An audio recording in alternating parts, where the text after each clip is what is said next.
আসসালামু আলাইকুম ওরহমতুল্লাহি ওবরকাতুহ। সমস্ত প্রশংসা আল্লাহ রাব্বুল আলামিনের জন্য।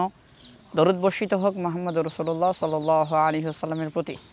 আল্লাহ রাব্বুল আলামিন পবিত্র কোরআন মাজিদের সূরা হামিম সাজদার 34 নম্বর আয়াতে বলছেন, ওয়ালা তাস্তাবিল হাসানাতু ওয়ালা সাইয়্যাতি, মন্দ এবং ভালো কখনো সমান হতে পারে না।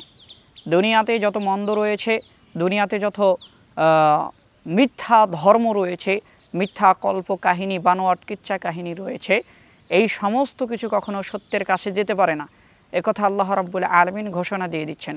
আল্লাহ রাব্বুল আলামিন অত্র আয়াতের মাধ্যমে ঘোষণা দিচ্ছেন যে সত্যের জয় নিশ্চিত, সত্য সবখানেই জয় হবে। রাসূল সাল্লাল্লাহু আলাইহি ওয়াসাল্লামকে আল্লাহ রাব্বুল আলামিন অত্র আয়াতে উপদেশ দিচ্ছেন, বলছেন যে ওয়ালা তাস্তাবিল হাসানাতু ওয়ালা সাইয়্যাতি, মন্দ এবং ভালো কখনো সমান হতে পারে না। ইদফা বিল্লাতি হিয়া আহসানু, তুমি মন্দকে প্রতিহত করো উৎকৃষ্ট দ্বারা।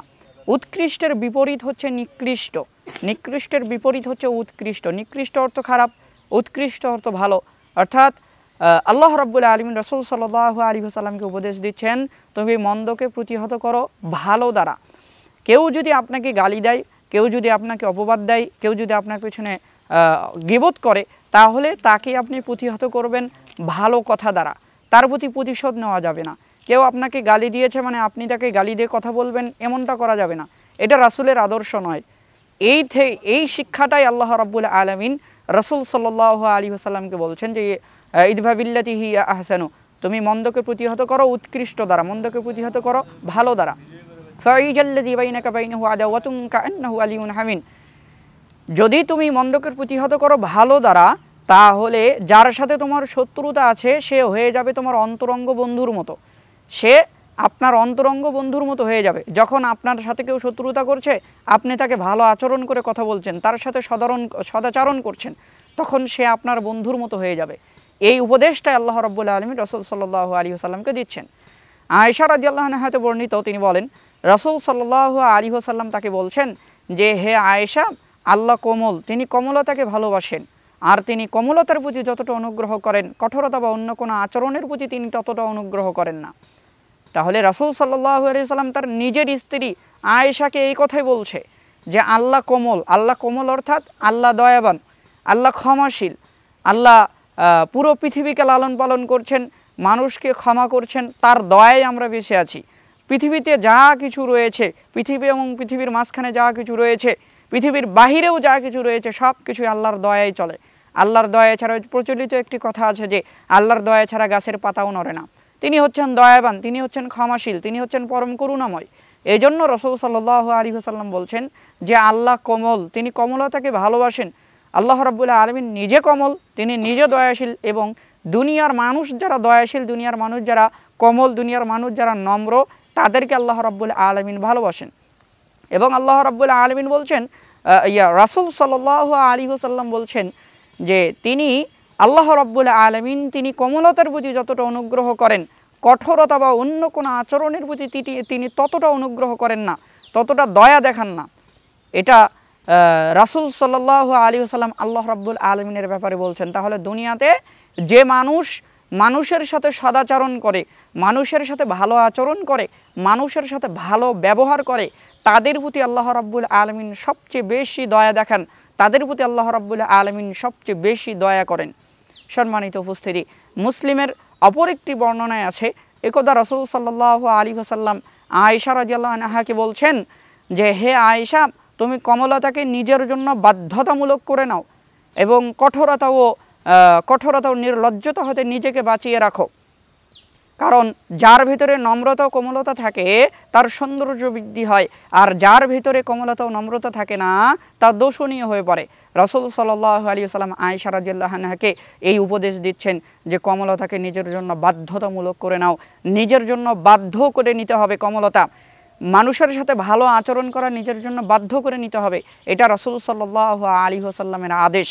সম্মানিত উপস্থিতি, তাহলে আমরা এখান থেকে বুঝতে পারি যে কোমলতা কতটা গুরুত্বপূর্ণ, মানুষের সাথে সদাচরণ করা কতটা গুরুত্বপূর্ণ।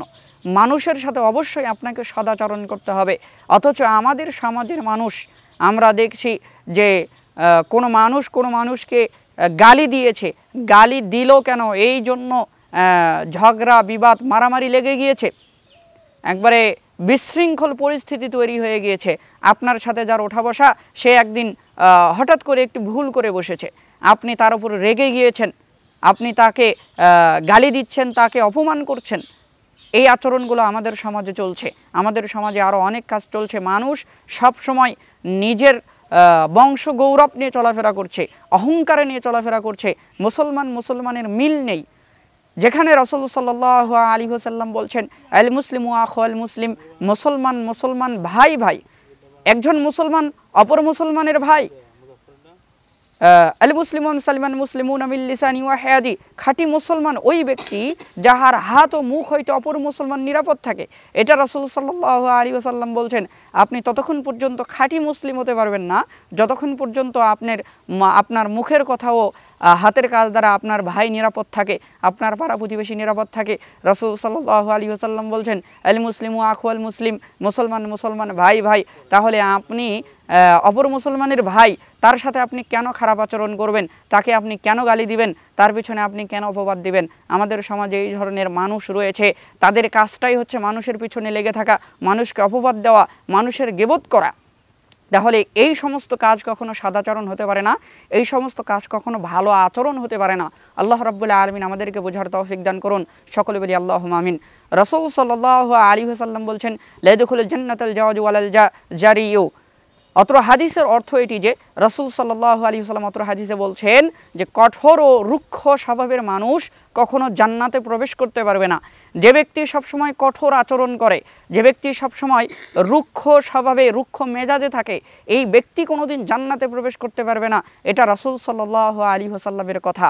অথচ আমরা সব সময় এমনও মানুষ দেখতে পারি, আমরা আমাদের সমাজে এমনও মানুষ দেখতে পারি যে সেই মানুষটা সবসময় মেজাজ নিয়ে থাকে, সবসময় রুক্ষ ভাষায় কথা বলে, সবসময় মেজাজ দেখিয়ে কথা বলে। তার ব্যাপারে রাসূল সাল্লাল্লাহু আলাইহি ওয়াসাল্লাম বলছে সে জান্নাতে প্রবেশ করতে পারবে না। অতএব এখান থেকে আমাদের শিক্ষা নেওয়া উচিত। রাসূল সাল্লাল্লাহু আলাইহি ওয়াসাল্লাম বলছেন যে যাকে কোমলতা থেকে এবং নম্রতা থেকে যাকে বঞ্চিত করা হয়, তাকে পৃথিবীর যাবতীয় কল্যাণ থেকে বঞ্চিত করা হয়। সে পৃথিবীর কোনো কল্যাণ পাবে না। সে যেখানে যাবে অকল্যাণের মধ্যে পড়ে যাবে, সে যেখানে যাবে সেইখানে সে কল্যাণ ছিনিয়ে আনতে পারবে না, তাকে কল্যাণ থেকে বঞ্চিত করা হয়েছে, তার ভালো কোনো কিছু হবে না। এটা রাসূল সাল্লাল্লাহু আলাইহি ওয়াসাল্লামের কথা। অতএব আসুন আমরা সবাই মুসলিম হয়ে অপর মুসলমানের সাথে ভালো আচরণ করি, ঝগড়া বিবাদ মারামারি থেকে দূরে থাকি, মানুষের সাথে সদাচরণ করি। আল্লাহ রাব্বুল আলামিন আমাদেরকে সদাচরণ করার তৌফিক দান করুন। সকলে বলে আল্লাহুম্মা আমিন। এই বলে আমি আমার আলোচনা এখানে শেষ করছি। আসসালামু আলাইকুম ওয়া রাহমাতুল্লাহি ওয়া বারাকাতুহু।